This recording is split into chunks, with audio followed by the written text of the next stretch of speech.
finish what we began last time, discussion of supply and demand, chapter 3 of your book. So today, we by and large finished theory of demand, chapter 3, supply and the market equilibrium. Today, market equilibrium is actually supply and demand. Supply and demand. Or different way of looking at say how supply and demand determine prices. Very basic rudimentary theory. Price is the price formation. Okay.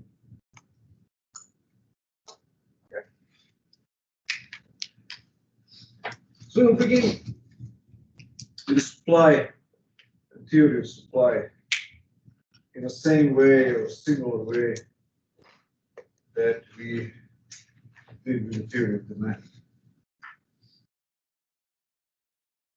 So we define demand as a willingness, demand as opposed to need or a want, as a willingness and ability to pay a price for the good.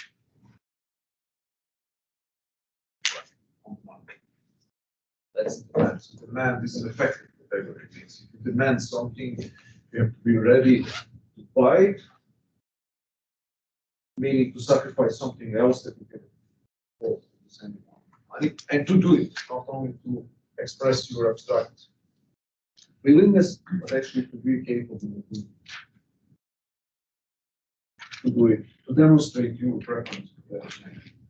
So we can define supply in a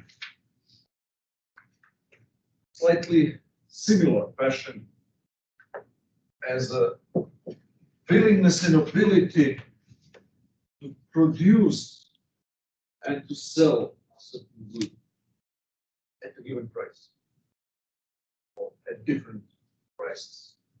So the situation here is slightly more complicated. When it comes to demand, you're just buying. The only thing that you look at is the willingness or the absence of willingness to buy, and ability or inability to buy at any given moment. Here, when it comes to supply, there are two different aspects that have to be taken into account. We're not going to go too deeply into these differences, but just to warn you about is that you have a first act of selling. That's an aspect of supply. So everybody who is a supplier on the market is selling a product, is offering product for sale. But also there is another element that is involved here, that's production. That's production. So before the final good is sold, it has to be produced. Not all, and sometimes you may be exchanging stuff that you already have, or you may not be a producer. Final seller, very often, even in the market conditions, the final seller of a newly produced good is not a producer. You know that distributional networks sell goods, retailers very seldom produce goods that they sell.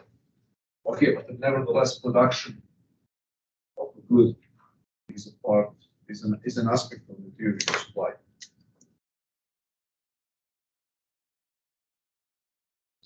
Supply of goods and services involves both production and final sale.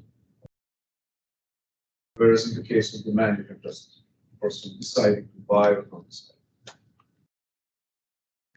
Now, there's a complete analogy in the basic definition of the law of supply. So you'll remember the first law of demand. I promise that I will mention the second one, but I failed to do so. Maybe I'm going to skip that because that would complicate unnecessarily.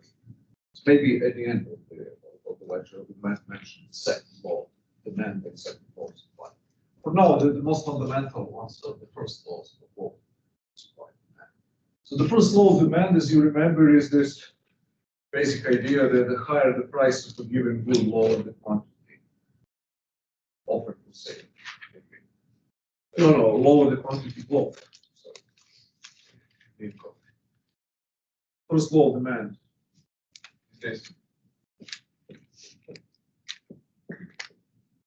on the demand curve. Higher the price, lower the quantity demanded, lower the price, higher the quantity demanded. All other things being equal, as the price goes up, quantity demanded will be low. First law of supply is like a flip side or mirror image of that. It says ceteris paribus. I'm not going to define this once again. As the price increases, quantity supplied increases, and as the price goes down, quantity supplied goes down. So that means that there is a proportionate mathematical relationship between price and quantity supplied in the market. By supply here, we're gonna assume now produced and or sold. And I'm gonna enter into those complications because supply is so complicated.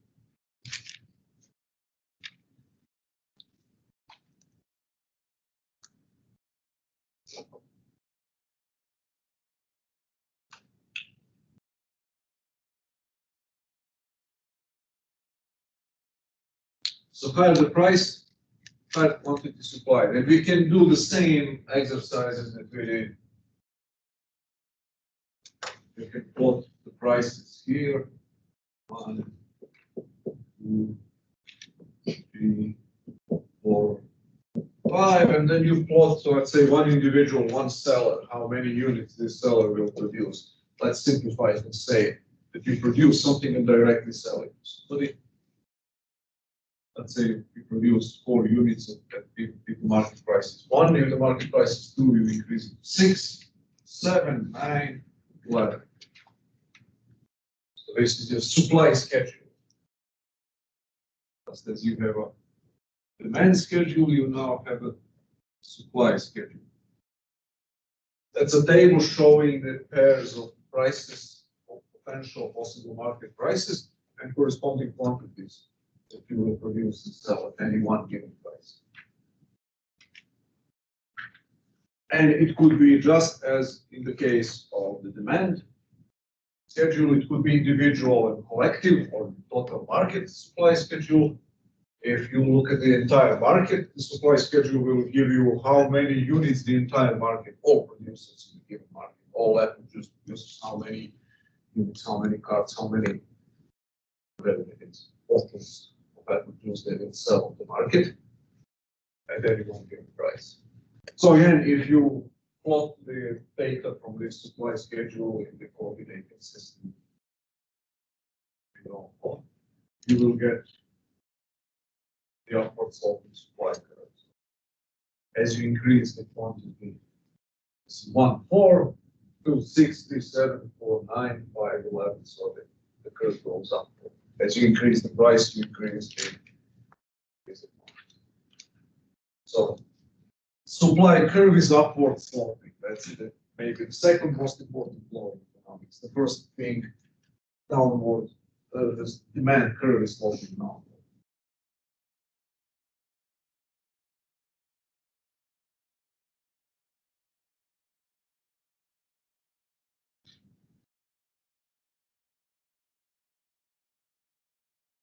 Why is that the case? I'm not going to go into great details about the interpretation of the supply curve, why the supply curve is upward sloping. We can look at it in a variety of ways. Remember the 2 ways of reading the demand curve.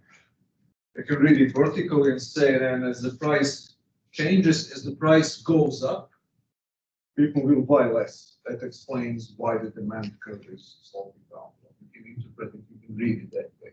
That's the most common, most usual way. And another way is to say, when you start from the horizontal axis,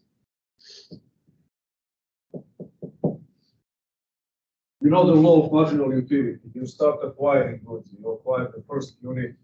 This unit is the most valuable one because it serves the most important need. So then the market price is objective. The maximum money, the amount of money that you would be ready to pay for that first unit will be highest. And the second unit is slightly less valuable because it serves slightly less important needs and it will command a slightly lower price. and so on down the line. So eventually you have all those pairs of quantities and prices. Earlier quantities that command a higher price because their marginal utility is greater, and later units that command a lower price, you get the same demand curve when you connect all of those. Yeah. So then you interpret the demand curve as the marginal benefit curve. The marginal benefit of the first unit is the highest, which is expressed in the highest monetary price that you're ready to pay. Marginal benefit of the second unit, how much you gain by going from only one unit to only 2 units, is lower than the marginal benefit of the first unit. First unit, it is reflected in its lower price, and so on down the line. So then the demand curve, in a sense, read from the horizontal axis, is a marginal benefit curve or marginal utility. You can apply something similar here for the supply curve. You can say the supply curve is increasing opportunity cost. So when you're relinquishing, let's say that you now own all of these 9 goods, and you are now thinking about starting to sell, and you sell the first one. Remember, Robinson Crusoe having 5 sacks of corn, and he sacrifices one, or 1 sack of corn is lost. What is he going to sacrifice? Which utilization of corn? Or the least important one.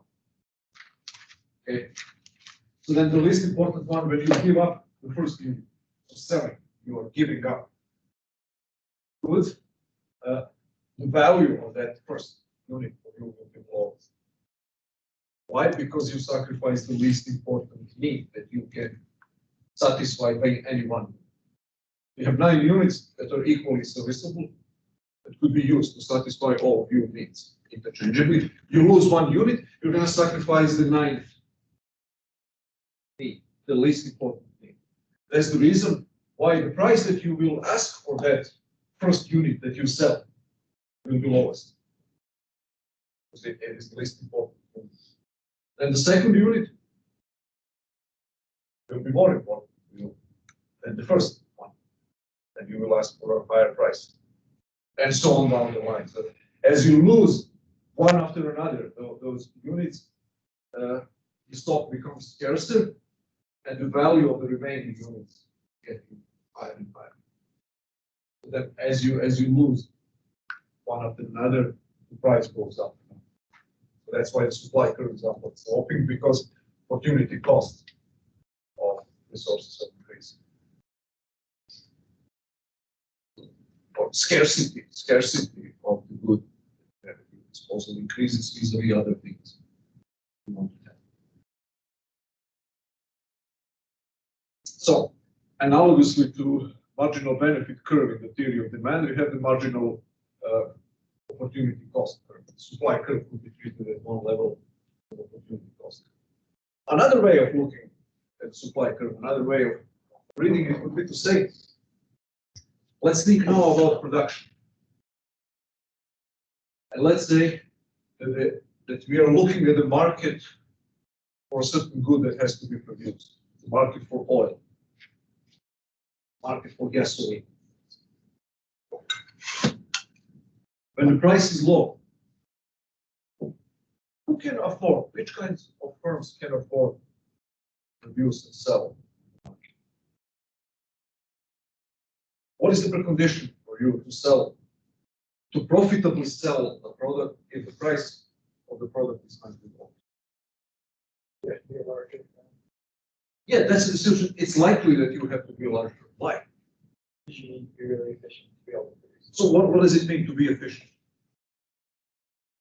This context. Yeah, to have lower cost per unit. So you can afford to sell, to be in the market at all, to produce and sell, only if your costs are lower than $20. So then larger firms will have the ability to produce a larger quantity. Smaller firms will produce much less, or many of them will not produce at all. If your cost to produce first unit is $21 without business, you're going to produce 0 units. If your cost of producing first 20 units are less than $20. But if you want to produce or I said less first 30 units, the cost of that are less than $20, you're going to produce 30 units. If the 31st unit costs you $22 to produce, you're not going to increase production. You're stuck at 31. So the entire market will be supplied modestly for all of these reasons if the price is very low. Only very cost-effective firms can afford to use this stuff. And less cost-effective firms will either be producing very low quantities or will be producing at all. So now if the price goes up, what happens? Larger firms can afford to increase production even more. Smaller firms now, your 31st unit costs you $22.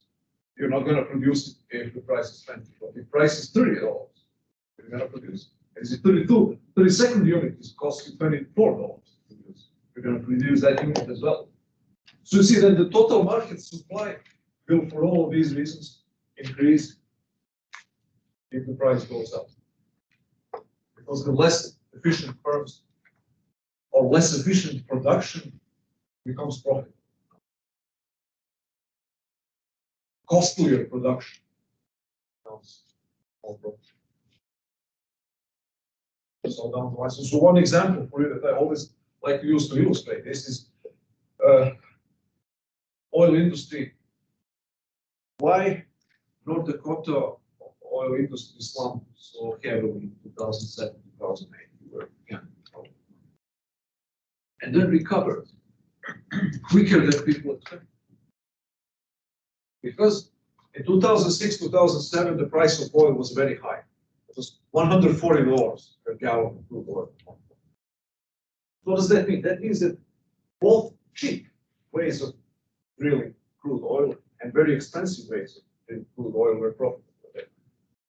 And fracking was a very expensive procedure at that time. It was a new technology that costs you, the costs were about $100 per barrel on average. If you want to stay in the business, if you want to be profitable on average, between $90, $100, $110, that was the price. That was a cost per barrel of crude oil if you use fracking. If you use other technologies, it is way less. Conventional drilling, especially the Saudis and Russians, they have large quantities of oil at the surface that you don't need this very sophisticated technology. Drill it's cost $20. So now when the price of oil went down because of the recession, the demand for oil slumped and went down to $40, fracking industry was heavily hit. And North Dakota oil industry was heavily relying, and still is heavily relying on fracking. Then the supply of oil went dramatically down because what used to be a profitable production, costlier production, now became unprofitable production because the price is low. And now what changed? In the meantime, the price of oil remained very low. It's still low. I don't know what's it, 40, 45 bucks per barrel. Oil, something like that. Historically speaking, it's low. And yet the supply is increasing dramatically. And fracking is expanding. The share of crude oil and gas that is drilled by fracking vis-a-vis conventional forms of drilling is increasing by leaps and bounds. What's changed? Technological breakthroughs that made fracking less costly. Now it's cheaper to drill a barrel of crude oil by using fracking technology than it used to be 15 years ago. Okay, so to go back to this basic principle here, the supply, another way of interpreting supply, the upward sloping shape of the supply curve is to say that less efficient and costlier production is profitable at higher prices. And at low prices, only very cost efficient production. And consequently, there will be lower quantities supplied, produced, supplied at lower prices. Any questions, Ms. Barb?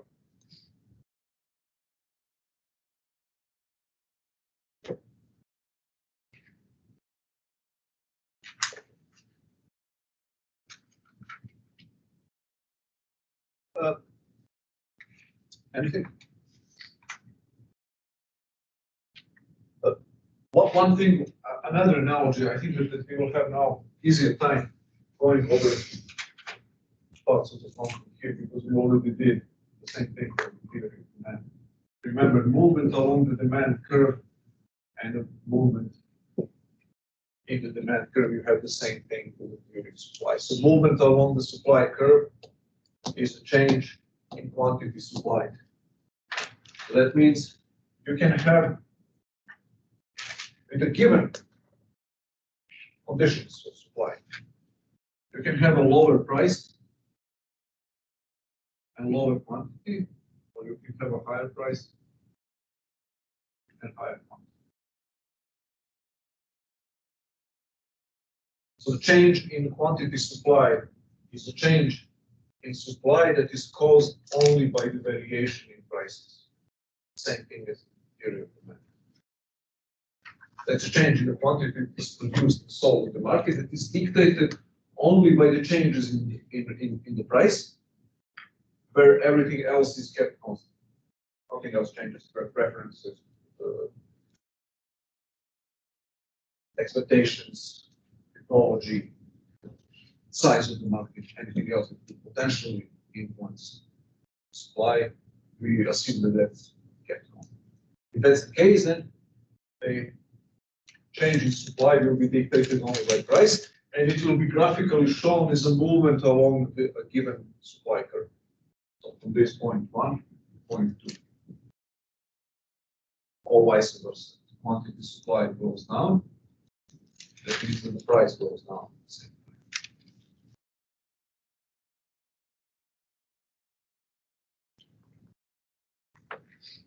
But now let's assume that the entire curve shifts.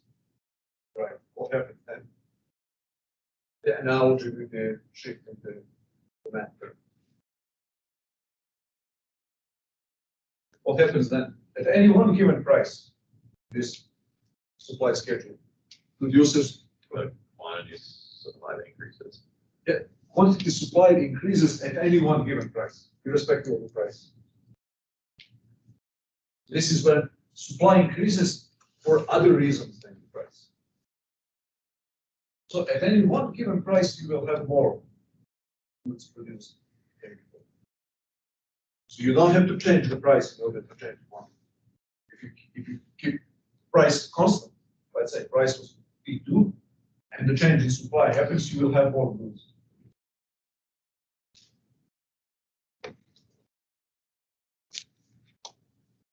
How can this happen? Of course, that's an increase in supply. Shift of the supply curve to the right is an increase in supply. Shift back or to the left is a decrease in supply.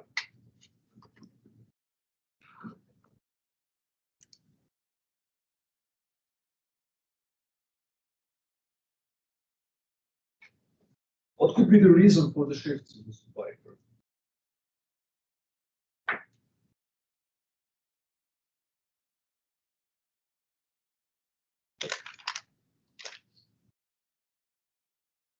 Better technology.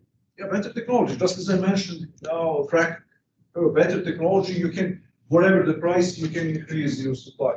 So the price remained the same as it was in 2008. We produce much more oil and gasoline right now. Why? Because technology increased. So technological breakthroughs reduce the cost of production very often.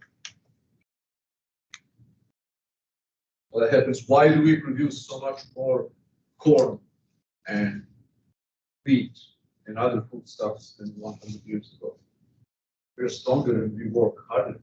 No, because we use now whatever combined harvesters and tractors and fertilizer and genetic modification, all kinds of technological miracles to increase the yield, corn yield, the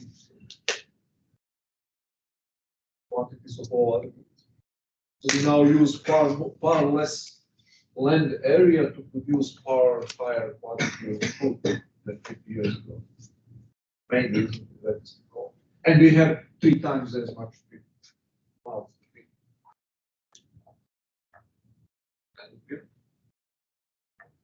So one economist in the early 19th century thought that we are going to die. Because there will be too many people and too few resources. Thomas Malthus. What he didn't predict was the technological evolution that will make it possible to feed 20 times as many people by using actually fewer resources. So have in the modern environmentalist movement, you have some so-called neo-Malthusians, people who believe in this. It's overpopulation. It's overpopulations in Poland. Especially in the 1960s and 1970s, there was a major freak out about that. By the year 1995 or 2000, there will be civil war in America over food, and we're going to be dying. So people will be dying in the streets. Because there was a major explosion of population in the 1950s and 1960s after the Second World War. And people revived those Malthusian fears about exhausting resources. We're going to run out of everything: oil, copper, natural gas, coal. You're not going to be able to produce enough. So technology changes the equation. Modern economic growth, to a large degree, was made possible by technological development. Industrial revolution, from the industrial revolution until the last, fifth or fourth technological revolution.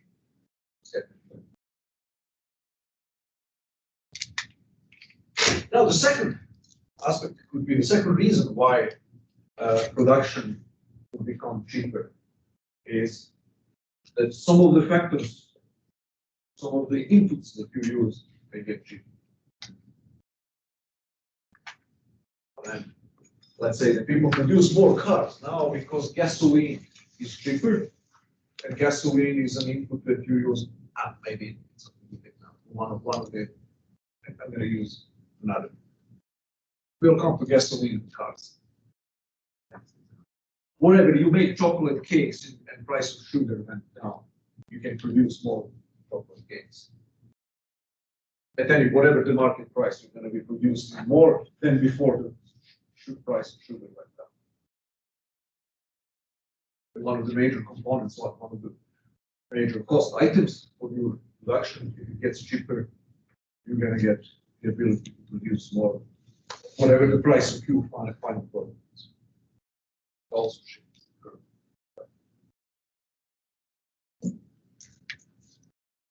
Now, another analogy, remember prices of related goods. How the price, what are related goods? I don't remember. Substitutes and complements. So you remember how that works with demand. Can anyone guess how that would work with the supply? You have two complements, and the price of one complement goes up. What happens to the supply of the other complement? It goes up. Goes up. Why does it go up? Because if you buy one, you have to buy the other. So if the price of one product goes up, the first law of supply says that the supply of that good has to go up. The complement is the good that you use in conjunction with some other good, together with other good. Golf clubs and golf balls, bread and butter. Price of bread goes up, the supply of bread will go up. That means that the supply of butter will go up as well. What about substitutes?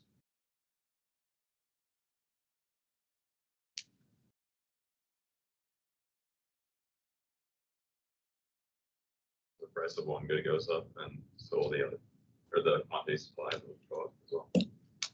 So the price of, let's say, apple juice goes up, the production of apple juice will go up. Oh, I see. Yeah, So that that's the other the way. substitute will go down. Yeah. The supply of the substitute.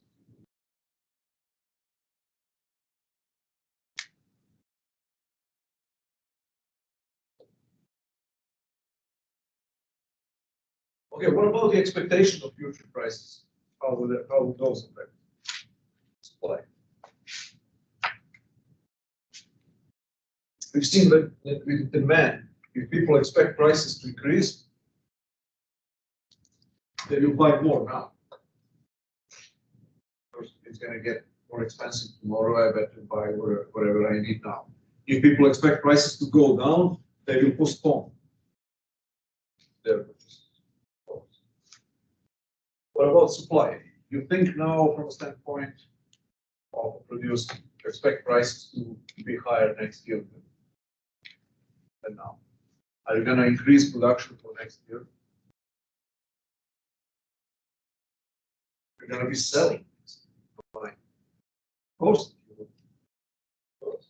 If you can choose now between, if you think that the price is 100 per unit, whatever you have to be selling, and you expect the price to be 120, and you use the same inputs, use it. Are you going to increase production for the future? Is the production for the present? With one limitation. Yes. What is the limitation? One provides. Let's say that the price now is $100, and the price 1 unit is 105. Are you going to substitute producing that unit now or put the unit in 1 year? Is time preference? How do you know how you calculate time preference? What is the key here? The key number that you need to know whether you're going to do this substitution or not. Interest rate. Interest rate is key. Okay. Because you can get $100 right now if you produce and sell in the future, or you can get $105 in 1 year. But if interest rate is higher than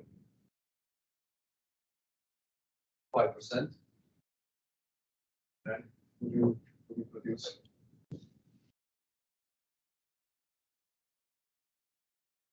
What do you think?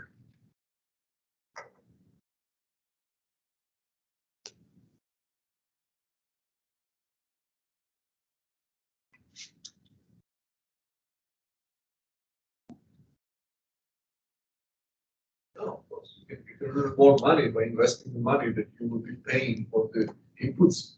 You can put it in a bank and get 6% instead of producing something and selling it for the gain of 5%. So only the interest rate is lower than 5%. So interest rate is not one limitation, but on average, actually, if you expect higher prices taking into account interest rate, you will increase your production.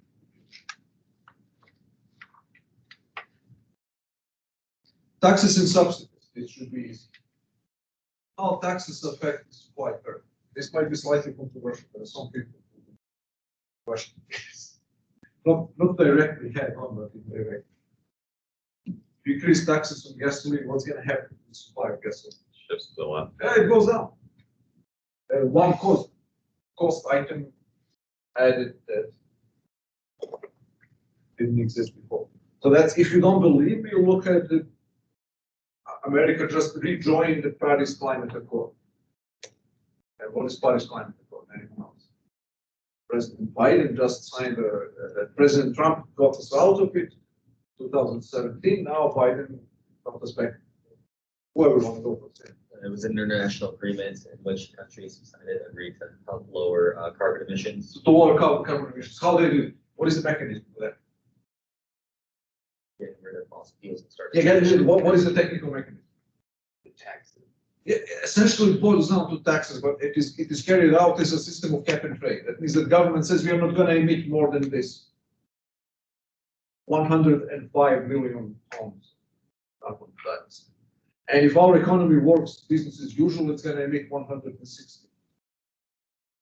So we have to reduce the flow down from 160 million tons to 120. How do we do it? We can tax everybody and say, if you want to sell gasoline, you have to pay, consumers have to pay 5%, 10% taxes, as they do in Ontario, Canada, and Australia. Or we can do it, we can say, no, there will be no direct taxes, but actually, we're going to create tradable permits, rights to pollute, rights to emit carbon dioxide, and then you can trade with them. There will be only enough permits to emit 120 million metric tons of carbon dioxide, and whoever wants, and everybody will get their quota. If you want to emit more than your assigned quota, you will have to buy a permit from somebody else. Essentially, it boils down to the same taxes. If you want to produce or consume more carbon fuels, you will have to pay more money. So essentially, taxes in one form or another, they reduce the production and consumption. That's what happens with cigarettes. One of the contributing factors to the decline in smoking habits of the people in the West was increasing the taxes. But cigarettes. So lowering taxes should increase the output, all other things being equal, and increasing taxes should fall.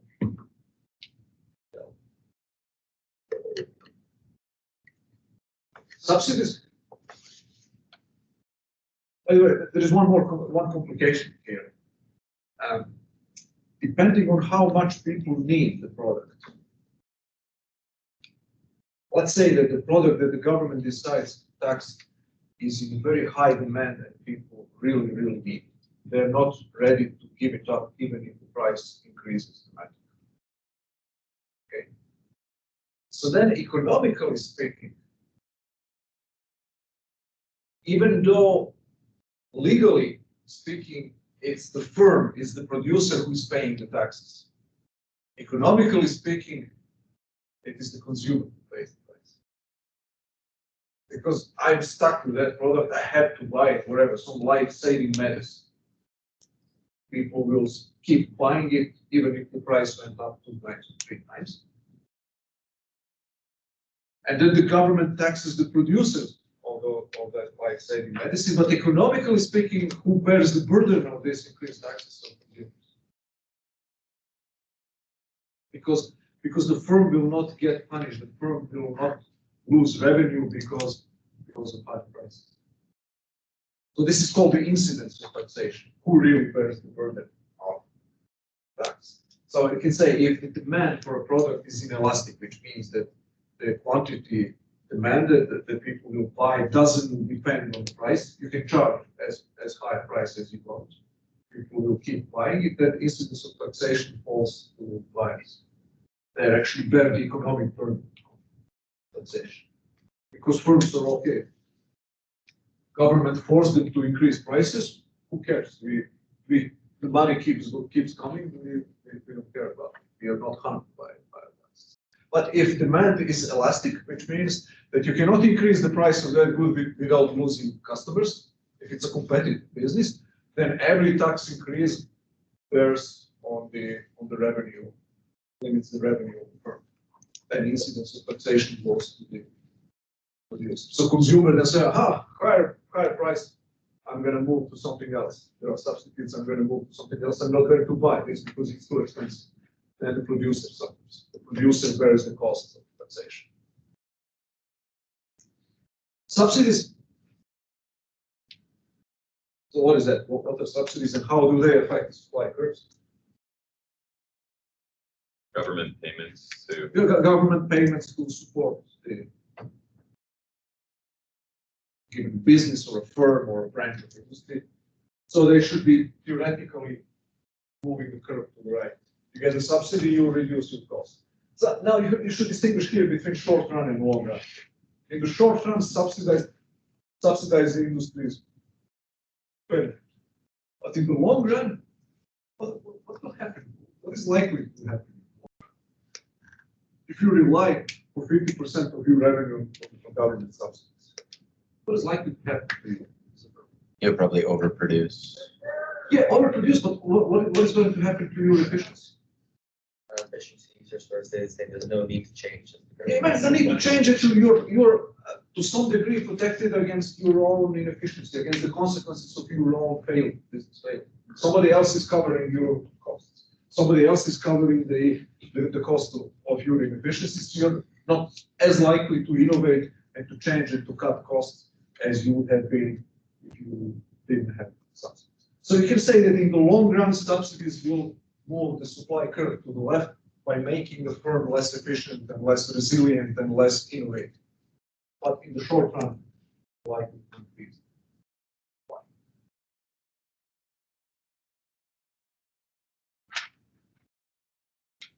Okay, now just a few words about the market equilibrium. We now have the basics about supply and demand. What is market equilibrium? That's supply and demand coming together. When we plot supply and demand curves in the same coordinated system, this is the demand curve, this is the supply curve. Market equilibrium is a situation where supply equals demand. At that price, the price that corresponds to the intersection of the supply and demand curves is called the equilibrium price, PE, the equilibrium price.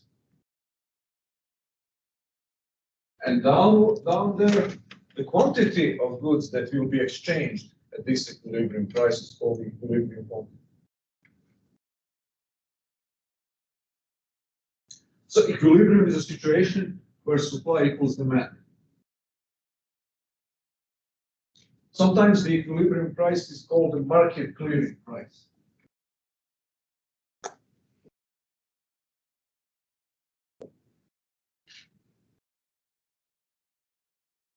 What does that mean? That means that this is the price at which there is no shortage, and there is no surplus.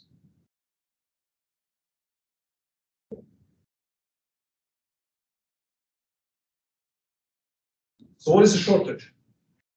Shortage is a situation where quantity demanded, quantity that people want to buy at a given price, is higher than the quantity that people want to sell.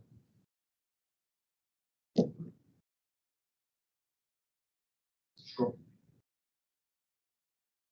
Let's say the price for whatever reason will be lower, so you will have a shortage. You see the quantity demanded here will be higher than the quantity supplied. And vice versa, if you for whatever reason have a price that is higher than the equilibrium price, high price, then your quantity supplied will be greater than your quantity demand. That's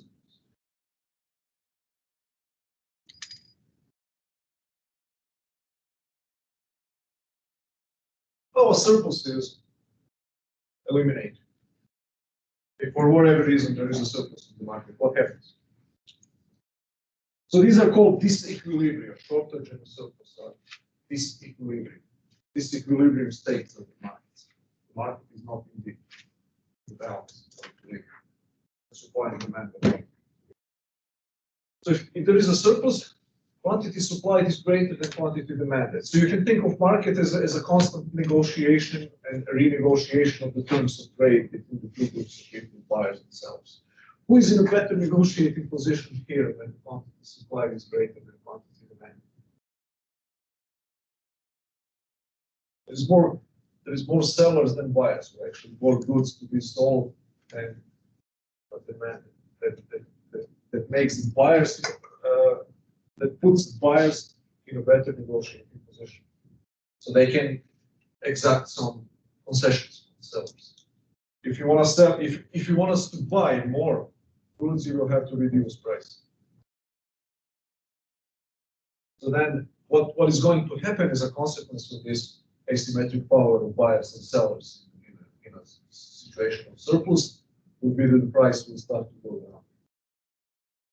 As the price starts to go down, what happens to the supply and demand? The quantity is demanded and quantity is supplied. According to the first law of demand and the first law of supply. Quantity demanded. Price goes down. People want to buy more or less? More. So you see that the quantity demanded will start increasing. We're moving along the demand curve downward. Price is inching down. Demand increases. what happens to supply? We're moving downward on supply curve, supply increases. And we go this way until we reach the point of equality. And vice versa. In the opposite direction, if there is a shortage, then who is in a better negotiating position now? The consumer. So what's going to happen if there is a shortage? Suppliers are in a better negotiating position. You want us on themselves. If there is not enough goods, you want us to produce and sell more, pay us more. Then the price will have to go up. And as price goes up, supply increases, demand decreases. So this gap between quantity demand and quantity supply gradually shrinks until we reach the point. Okay, we're almost out of time. I will just ask you one thing. To take a look in the book and in the PowerPoints, there's one thing that I didn't have time to tell you anything about. Those are the concepts of consumer surplus and producer surplus. So we'll start maybe at the very beginning of next class, and we'll say something about it, read about it in the meantime, and then we begin with macroeconomics proper, chapter 6 on Monday. Any final questions? Okay.